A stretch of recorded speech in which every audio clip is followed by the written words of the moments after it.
జై తెలంగాణ. ఈరోజు తెలంగాణ రాష్ట్రంలో ఈరోజు రేవంత్ రెడ్డి చంద్రబాబు నాయుడుకు సామంత రాజులాగా పనిచేస్తూ ఉన్నాడు. ఒకవేళ కేవీఆర్ ఎవరైతే జర్నలిస్ట్ కేవీఆర్ ఎవరైతే ఉన్నారో తన మీద పెట్టినటువంటి కేసే తప్పుడు కేసు. గతంలో కూడా అంతకుముందు కూడా కర్నూలు పిఎస్లో పెట్టినటువంటి కేసులో భాగంగా తన మీద 3rd డిగ్రీ ప్రదర్శించారు.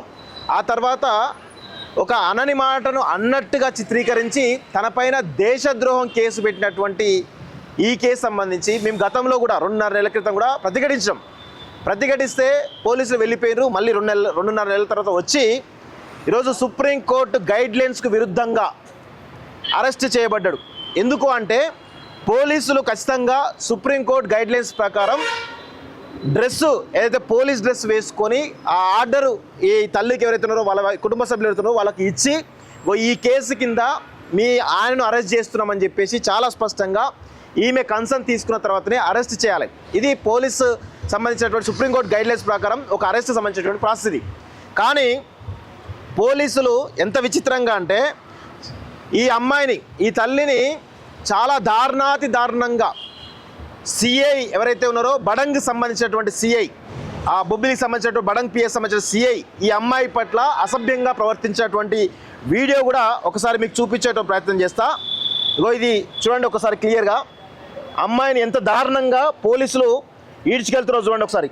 ఈ అమ్మాయిని ఎవరు కేవీఆర్ వైఫ్ని చాలా స్పష్టంగా చూడండి. ఒక అమ్మాయిని పిల్లలు కూడా ఆనే ఉన్నారు. కేవీఆర్ సంబంధించిన 2 పిల్లలు, ఒకరు 6 సంవత్సరాలు, ఒకరు 10 సంవత్సరాల పిల్లలు అక్కడే ఉన్నారు. ఆ పిల్లల్ని కూడా పక్కకు నెట్టుతున్నటువంటి విజువల్ ఒకసారి చూడండి క్లియర్గా. అదేవిధంగా ఇక్కడ సిఐ చూడండి, సిఐ ఎవరైతే ఉన్నారో శ్రీనివాస్ బడంగపేట సంబంధించిన సిఐ ఎవరైతే ఉన్నారో ఇగో ఆ అమ్మాయిని చూడండి ఒకసారి ఎట్లా ఇష్టం వచ్చినట్టు ఎట్లా బిహేవ్ చేస్తున్నారో ఒకసారి చూడండి క్లియర్గా. సిఐ బడంగపేట సిఐ బడంగ్ సిఐ అనే బొబ్బిలికి సంబంధించినటువంటి బొబ్బిలి ఆంధ్రప్రదేశ్ సంబంధించిన విజయనగరం జిల్లా బడంగ్ సంబంధించినటువంటి సిఐ శ్రీనివాస్ ఒక అమ్మాయి ఒక వివాహిత ఎవరైతే ఉన్నారో జర్నలిస్ట్ కేవీఆర్ భార్య పట్ల బిహేవ్ చేస్తున్నటువంటి వ్యవహారం చూడండి ఒకసారి క్లియర్గా. అందరూ 2 తెలుగు రాష్ట్రాల ప్రజలు చూడాలి, చాలా స్పష్టంగా చూడాలి ఎట్లా బిహేవ్ చేస్తున్నాడో. ఒక మహిళ ఒక ఇంటికి వెళ్తున్నప్పుడు మహిళా కానిస్టేబుల్నా లేకపోతే మహిళా ఎస్ఐనా తీసుకొని వెళ్ళాలి. స్థానికంగా వేరే స్టేట్ నుంచి వచ్చినప్పుడు ఈ స్థానికంగా ఉన్నటువంటి కోర్టులో ఆ మొత్తానికి ఆ ట్రాన్సిట్ సంబంధించినటువంటి వారెంట్ తీసుకొని వచ్చేసి స్థానిక పిఎస్లో చూపించి ఇక్కడ నుంచి మహిళా కానిస్టేబుల్ అదేవిధంగా కన్సర్న్ సంబంధిత అధికారులను తీసుకెళ్ళి అరెస్ట్ చేయాలి. ఏ ప్రొసీజర్ కూడా ఫాలో కాకపోగా ఈ అమ్మాయి పట్ల దురుసుగా అసభ్యకరంగా సిఐఏ వేరే కానిస్టేబుల్ అదైతే అనుకోవచ్చు సిఐ నేను చాలా స్పష్టంగా చూపిస్తాను చూడండి ఒకసారి. సిఐ శ్రీనివాస్ అమ్మాయి పట్ల బిహేవ్ చేస్తున్నట్టు బిహేవియర్ ఇది. అదేవిధంగా అమ్మాయి యొక్క ఫోన్ను తీసుకొని వెళ్ళింది. ఇప్పటివరకు అమ్మాయి ఫోన్ ఇవ్వలేదు, డైరెక్ట్ ఆంధ్ర తీసుకుపోయారు. ఫోన్ ఇస్తా అని చెప్పిరా అమ్మాయి మీకు ఫోన్ ఇస్తా అని చెప్పిరు. ఫోన్ కేవీఆర్ ఫోన్ కాదు నా ఫోన్ అని చెప్తుంటే వినట్లేదు. ఎన్ని కాల్స్ వచ్చాయో మా పిల్లలు కాల్ చేస్తున్నారు. సో ఆ ఫోన్ కూడా దొంగిలించారు. అంటే వాళ్ళు పోలీసుల దొంగల అర్థం కాదు, సివిల్ డ్రెస్లో వచ్చిర్రు. ఇంత దుర్మార్గంగా ఏపీ పోలీసులు వ్యవహరిస్తున్నటువంటి తీరు తెలంగాణ సమాజం పైన జరుగుతూ ఉంది. అదేవిధంగా రీసెంట్గా మనం చూసినాం విజయవాడలో గాదె సాయి కృష్ణ అనేటువంటి ఒక వ్యక్తిని అరెస్ట్ చేసి తనను 3rd డిగ్రీ ఇచ్చి లాకప్ డెత్ అయిన తర్వాత కనీసం ఆ యొక్క శవాన్ని వాళ్ళ కుటుంబ సభ్యులు అప్పగించకుండా తనను తీసుకుపోయి ఆ సంబంధిత అక్కడ ఉన్నటువంటి శ్మశాన వాటికలో కాల్చేసి బూడిద దొరకకుండా కూడా చేసినటువంటి ఘటన మనం అందరం కూడా చూసినాం. దేశవ్యాప్తంగా దేశమంతా చూసింది. అలాంటి భయానకమైనటువంటి పరిస్థితుల్లో ఈరోజు జర్నలిస్ట్ కేవీఆర్ను గతంలో 3rd డిగ్రీ ఇచ్చారు. ఇప్పుడు మేము అడుగుతా ఉన్నాం చంద్రబాబు నాయుడిని కానీ పవన్ కళ్యాణ్ కానీ ముఖ్యంగా లోకేష్ని కానీ రేవంత్ రెడ్డిని కానీ అడుగుతా ఉన్నాం. ఈరోజు జర్నలిస్ట్ కేవీఆర్ని గతంలో 3rd డిగ్రీ ఇచ్చారు కదా, ఇప్పుడు మీరు ఏం చేయదలుచుకున్నారు? ఎన్కౌంటర్ చేయదలుచుకున్నారా?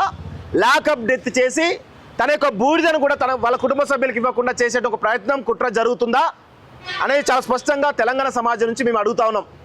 రేవంత్ రెడ్డి గారు ఈ రాష్ట్రానికి ముఖ్యమంత్రిగా అదేవిధంగా హోంమంత్రిగా మీరున్నటువంటి ఈ తరుణంలో మీ జ్యూరిడిక్షన్లో జరిగినటువంటి మీ రాష్ట్రంలో జరిగినటువంటి ఈ పరిస్థితి తెలంగాణ రాష్ట్రంలో ఏపీ పోలీసులు దాష్టిగా జరుగుతూ ఉంటే కనీసం నోరు మెదపకుండా ఒక మౌనమునిలాగా ఈరోజు చంద్రబాబు నాయుడుకు బానిసలాగా చెంచాలాగా తొత్తులాగా వ్యవహరిస్తున్నట్టుగా తెలంగాణ సమాజానికి పూర్తిగా అర్థమవుతుంది. 2.5 నెలల క్రితం మేమందరం కూడా మొత్తం చాలా పెద్ద ఎత్తున మేము చెప్పినాం క్లియర్గా. అప్పుడైనా మేల్కోకుండా ఇంకా అరెస్ట్ చేసి ఇప్పుడు ఈరోజు ఆయన ఎన్కౌంటర్ చేస్తారా లేకపోతే లాకప్ చేస్తారా అనేటువంటి ఒక బలమైనటువంటి భయాందోళనలో ఈరోజు మేమందరం కూడా ఉన్నాం. ఒకవేళ జర్నలిస్ట్ కేవీఆర్ పైన కానీ ఒక్క దెబ్బ తగిలినా కానీ తెలంగాణ మొత్తం రగులుతుంది బిడ్డ, గుర్తుపెట్టుకోండి. చంద్రబాబు నాయుడికి, లోకేష్కి, పవన్ కళ్యాణ్కు స్ట్రాంగ్ వార్నింగ్ ఇస్తున్నాం. హైదరాబాద్లో మీ యొక్క ఆస్తులు ఉన్నాయి, హైదరాబాద్లో మొత్తం మీ ఆంధ్ర సంబంధించినటువంటి వాళ్ళందరూ ఉన్నారు, మొత్తం తగలబెట్టే పరిస్థితి వస్తుంది, తెలంగాణ సమాజం తిరగబడే పరిస్థితి వస్తుంది. ఈరోజు ఆ పరిస్థితులు తీసుకురాకుండా ఉండాలంటే ఖచ్చితంగా జర్నలిస్ట్ కేవీఆర్ని వెంటనే విడుదల చేయాలి. ఆయన పెట్టినటువంటి కేసే అక్రమ కేసు. ఒకవేళ మీరు ఆయనను కనుక ఏమైనా చేస్తే కనుక ఖచ్చితంగా తిరగబడితే తెలంగాణ సమాజం అనేది గుర్తుపెట్టుకోవాలని చెప్పేసి కూడా సీరియస్గా వార్నింగ్ ఇస్తా ఉన్నాం.